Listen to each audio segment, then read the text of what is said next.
जय आयुर्वेद, जय धन्वंतरी। सबसे पहले तो आप सभी को मेरा आयुर्वेद भरा नमस्कार।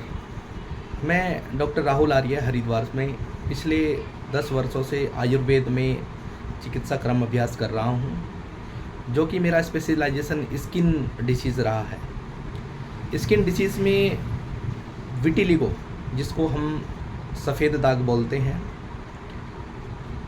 जिसको ल्यूकोडर्मा, स्वित्रा, इस तरह की अलग अलग क्षेत्रीय भाषा में अलग अलग नाम दिए जाते हैं। और आज यह बीमारी हमारे भारतवर्ष में बहुत ही भयंकर रूप लेती जा रही है, जिसमें कि छोटे बच्चों से लेके एक एडल्ट एज के, एक वृद्ध एज तक के जो हमारी पॉपुलेशन है वो इस बीमारी से बहुत ही ज़्यादा इफ़ेक्टेड होती जा रही है। तो अगर मैं इस बीमारी की रूट केस आधार पर हम बात करें तो इस बीमारी के सबसे ज़्यादा बढ़ने के जो विशेषकर कारण हैं वो क्या है, वो है विरुद्ध खान पान, विरुद्ध आहार। मतलब हम अपनी दैनिक गतिविधियों में जो भी खान पान ले रहे हैं वो हमारी बॉडी के अनुकूल है या नहीं, वो हमारे वातावरण, हमारी जलवायु, हमारे काल समय के आधार पर हमारी बॉडी को सूट करता है या नहीं। तो जैसे कि मैं बात करूँ विरुद्ध आहार की, विरुद्ध आहार में जैसे हम लोग आज के समय में बनाना शेक लेते हैं। बनाना शेक जो केला और दूध का कॉम्बिनेशन है, मैंगो शेक, आम और दूध का जो कॉम्बिनेशन है, वह इस सफ़ेद दाग को जनरेट करने में अहम भूमिका निभाता है। विरुद्ध आहार का सेवन करने से हमारी जो मेलानोसाइट्स रहती है वो खंडित होती है, जिसमें मेलानिन्स हार्मोन्स, मेलानिन्स एक तरह से इफ़ेक्टेड रहता है। मेलानिन्स हमारी बॉडी के अंदर बनने वाला एक नेचुरल सब्सटेंस है जो हमारी स्किन्स, हेयर्स एंड आइज़ को प्रोटेक्ट करता है, जिसकी वजह से dark circle, melasma, pigmentation, acne, pimples, इसी मेलानिन्स की इफ़ेक्टेड होने से ही यह बीमारी आज हमारी बॉडी के अंदर बन रही है। विरुद्ध आहार में दूसरा मैं बात करूँ कि लोग आजकल दूध और दूध से बनी चीज़ों के साथ में मांस, मदिरा का सेवन, यानी कि सात्विक चीज़ों के साथ में तामसिक चीज़ें जो हैं उनका सेवन वर्जित बताया गया है आयुर्वेद में। तो इस तरह की खान पान की गतिविधियाँ, यह स्वेत्रा, ये सफ़ेद दाग, इसका सबसे बड़ा कारण है। हमने देखा है अपने पिछले 10 वर्षों के माध्यम से कि जो लोग एलोपैथी से परेशान होके हमारे पास में चिकित्सा कराने के लिए आए, हमने उनकी दिनचर्या को सेट करते हुए, उनको प्रिवेंशन फॉलो कराते हुए, उनको आहार विहार का ध्यान रखने के लिए हमने सब चीज़ गाइडलाइन फॉलो करते हुए हमने देखा कि हमने 5000 प्लस विटिलिगो के केसेस को ठीक किया है।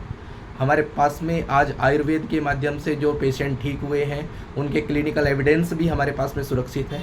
तो सफ़ेद दाग आयुर्वेद के माध्यम से ठीक होने वाली बीमारी है, यह असाध्य बीमारी नहीं है।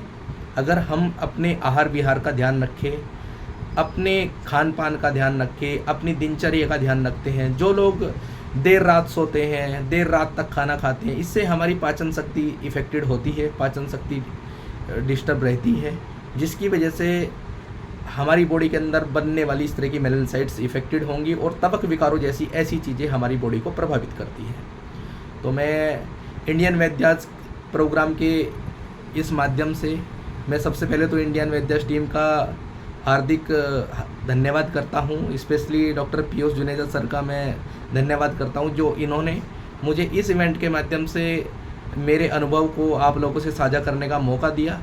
तो इस नेशनल आयुर्वेदा दिवस पे, इस धन्वंतरी दिवस पे मेरी आप सभी लोगों को यही सुझाव है कि आप अपने खान पान का अवश्य ध्यान रखें, अपने आहार विहार का ध्यान रखें, उचित खान पान रखिए, समय पर खाना खाइए, समय पर सोइए। अपनी पाचन शक्ति को स्ट्रॉन्ग और मजबूत करने के लिए अत्यधिक गुरु द्रव्यों का, अत्यधिक भारी पदार्थों का सेवन आप मत करें। आप अपनी बॉडी के अनुकूल सीजनेबल चीज़ों का ही आप प्रयोग करते रहें। जो चीज़ें सीजनेबल नहीं हैं, यानी कि जो मौसम के बिना ही स्टोरेबल चीज़ें जो आज के टाइम मार्केट में आ रही है, ऐसी चीज़ों का आप त्याग करें, ऐसी चीज़ों का सेवन ना करें। ऐसी चीज़ें हमारी बॉडी को इफ़ेक्टेड करती है और अन्य क्रिटिकल बीमारियां एक्टिवेट करने में इन्हीं विरुद्ध पदार्थों का, इन्हीं विरुद्ध आहार विहार का मुख्य भूमिका रहती है। तो आप आयुर्वेद के साथ में जुड़े रहिए। आयुर्वेद चिकित्सा एक सर्वश्रेष्ठ चिकित्सा है। आयुर्वेद सिर्फ आपको स्वस्थ रखने के लिए ही मात्र चिकित्सा नहीं है, बल्कि आने वाली जो आपकी बॉडी में जो रोग है उनके प्रति भी यह चिकित्सा सर्वश्रेष्ठ और सर्वोपरि चिकित्सा है। अंत में जय आयुर्वेद, जय भगवान धन्वंतरी, और आप सभी को हैप्पी दिवाली की शुभकामनाएं। धन्यवाद।